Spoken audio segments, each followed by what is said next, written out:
What a heart-rending and inspirational story, Vijay.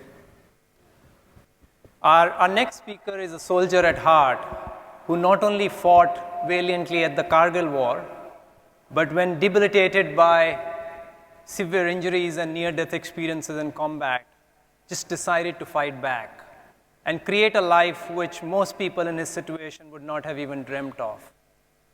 A graduate of Indian Military Academy and IIM Ahmedabad, please welcome Deependra Sengar.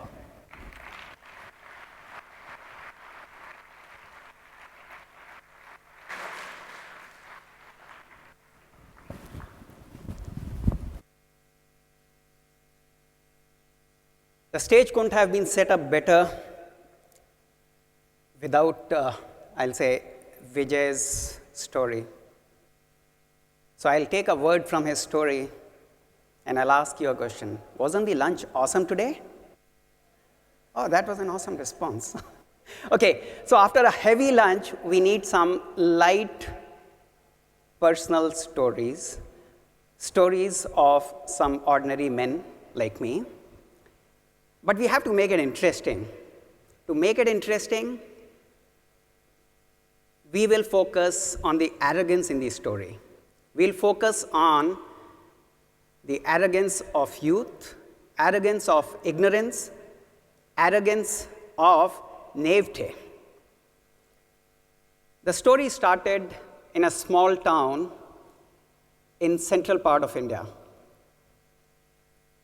For as long as I can remember, I always wanted to join the armed forces, wear the uniform, defeat the bad guys, and live happily ever after.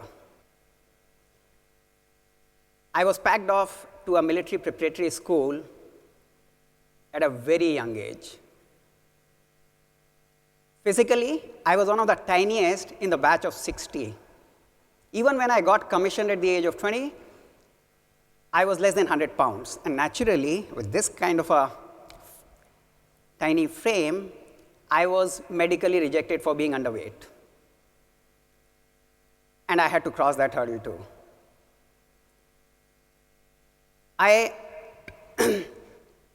The special forces guys, they are tough guys, and to be one, you have to pass a probation, which is not easy either. My wanting to join the special forces at that time was an act of arrogance. When I finally did, it was a dream come true. It was like the day zero placement in the institute parlance. Got busy with the usual training and combat and a lot more. Jumping out of the perfectly fine flying aircrafts. The aircrafts were flying, the slides don't. Okay, we'll do without the slides. Okay, perfectly fine, jumping out from the aircrafts, jumping off the cliffs without anyone pushing you, climbing mountains without any reason. Those were certain hobbies. And guarding frontiers like Siachen Glacier was the profession.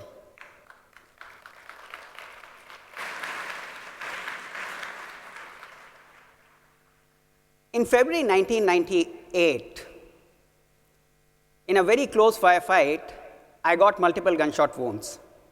The bullets had gone through the stomach, damaging the intestine and the bladder. I was evacuated in time by chopper, was treated by one of the best teams of surgeons who snipped away some parts of the anatomy. When my doc met me in the post-op room, he told me, "You had a lot of guts, so we cut away some."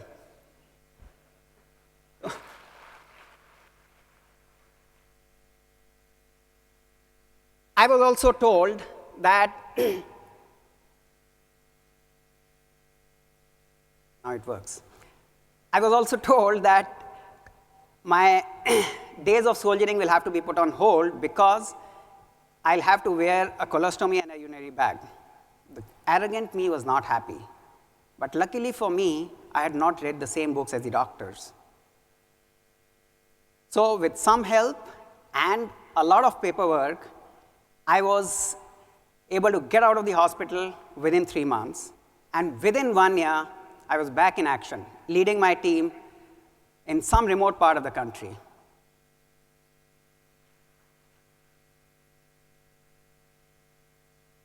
Part of elite special forces, Commando Dagger, 10 medals in 9 years of service, Gallantry Award. I was living my dream. Hubris has a way of catching up with all of us in one way or the other. Fast forward to 1999. September of 1999, I'm lying in a hospital bed with a nail passed through the shin with weight attached to it as traction. This was to ensure that the hip joint doesn't move because the bones there had shattered. There were multiple wounds all over the body, which were being tended for recovery. When I was flown into the hospital, the doctors were not even sure that I would survive, but I didn't know that, so I just did.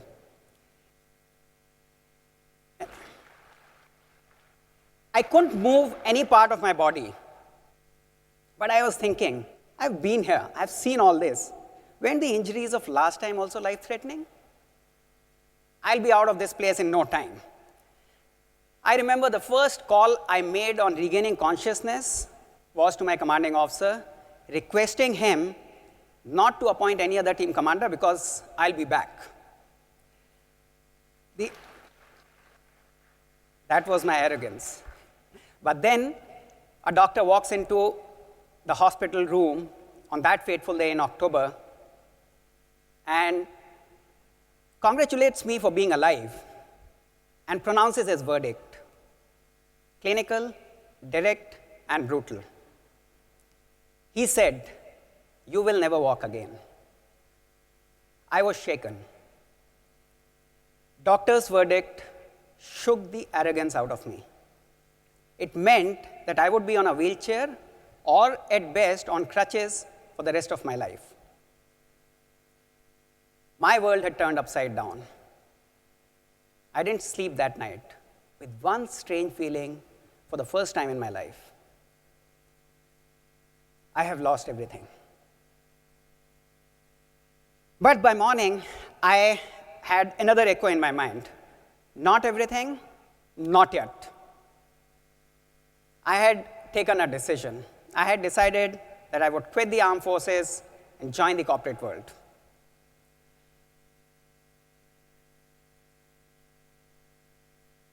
My arrogance probably had kicked in because I had not heard of PTSD. I was not bothered about my injuries, and I was not even bothered about the fact that I was like a born soldier. I had gone to a military preparatory school, and my knowledge of anything other than the armed forces was almost negligible. So from being one of the best, I was moving into a world where I had zero life skills. Or so I thought that night. One life skill which I was trained on, which always stayed with me, was that I was trained never to give up.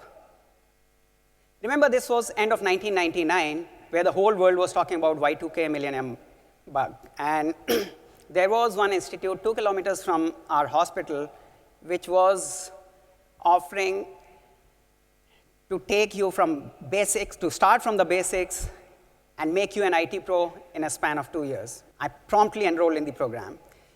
Enrolling was easy by sending the form.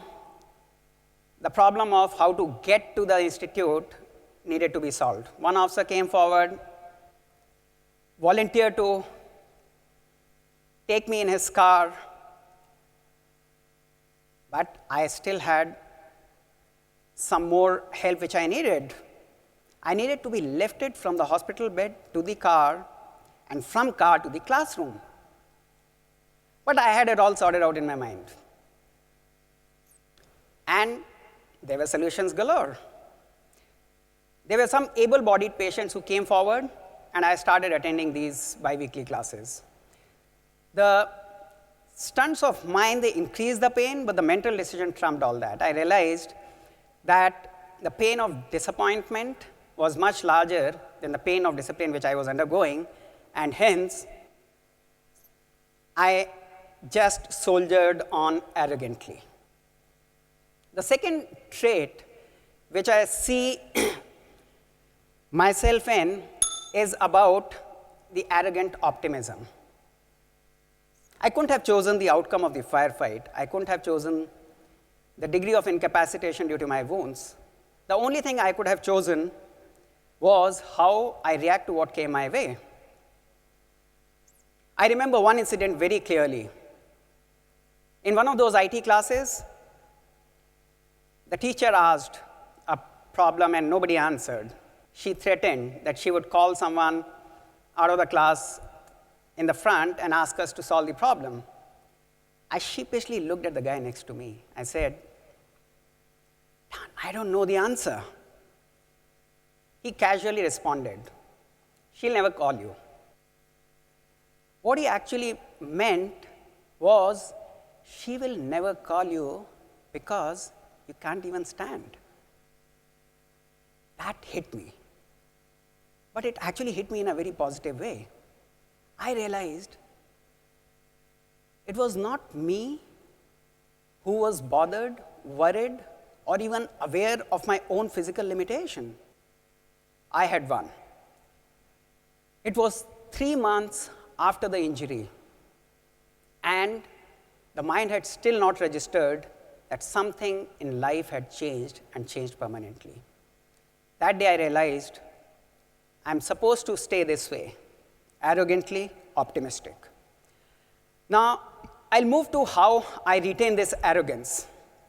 The first factor in retaining the arrogance is to be humble, learn and adapt, and learn and continue to do that from every individual, every incident. I'll take a break from the lift and study business and confess that earlier I said that I didn't read the same books as the doctors. I actually did, and a lot more. After my first injury, I could summarize the issues like a doctor or like a psychologist because patient psychology played an important part. I remember once I was admitted, or rather forced admitted in a hospital to help out another officer who had undergone similar kind of stoma surgery as mine. I also learned from experiences of others. I was once visited by a senior officer after going through the course for about 2 months. He was working in the technology industry then. He suggested that given my background, I do not start anything fresh and try and do an MBA for having a soft landing in the corporate. Logical? So now I had to figure out this MBA stuff. I turned to other knowledgeable patients in the hospital and found that the best university there ran an MBA program. So I called my friend with the car for help. Destination, B School's dean's office. By then, I had, with some effort, started standing on 2 crutches. So I hobbled into the dean's office, introduced myself, asked him a direct question: would you take me into your MBA class? The dean just looked at me with a sense of disbelief. And that disbelief was not because of my physical condition, but because of my arrogance of ignorance. He just responded saying, I would love you to be in the class, but you will have to go through an entrance test, which is due in a month, and the last date of application is already over. He was trying to be polite, but it was start of learnings for me. I learned that if I needed to succeed in this world, I needed to know it the way I knew the armed forces. So I was back in the hospital with a new plan. I read up anything and everything about MBA and how to get there. The last relationship I had with mathematics was 13 years back in grade 12. So I bought books from grade 5 to grade 12, read up everything cover to cover, and I read up Tony Buzan, Peter Combe, Wade Cutler, anything to improve my speed comprehension. I had all the time in the world. I was still undergoing a lot of surgeries. So I used that opportunity. That was my opportunity to learn. The next factor which helps me retain my arrogance is of external grace. The internal resolve, it helps me recuperate faster, and it helps me bounce back much, much faster. I actually had many days when I couldn't, I had unbearable pain, but I never let it impact any of my job at hand. And I never brought it up to anyone. I largely remained self-reliant.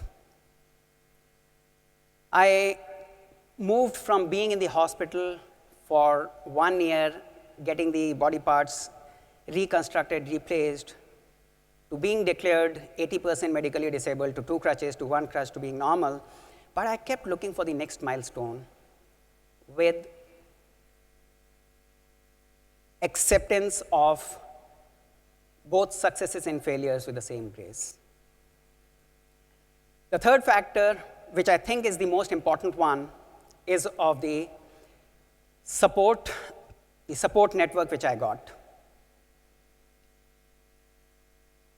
I was extremely lucky in this case, getting support from all quarters possible. I had slightly different approach here, where I would heavily engage with my close support network, but simultaneously, I aggressively disengage with anything or anyone with the slightest of the negative tinge. I find this process to be highly invigorating. I think that this helps me retain my arrogance, because there's no one who tells me that I cannot do something. Today, I want to thank someone in the audience here. When I was injured the second time, I was already engaged. When the doctors told me that I would never walk again, I gave option to my fiancée, or the then fiancée, to break the engagement. She refused. She just said, what if this had happened after marriage? Today, I value life much more because of these experiences.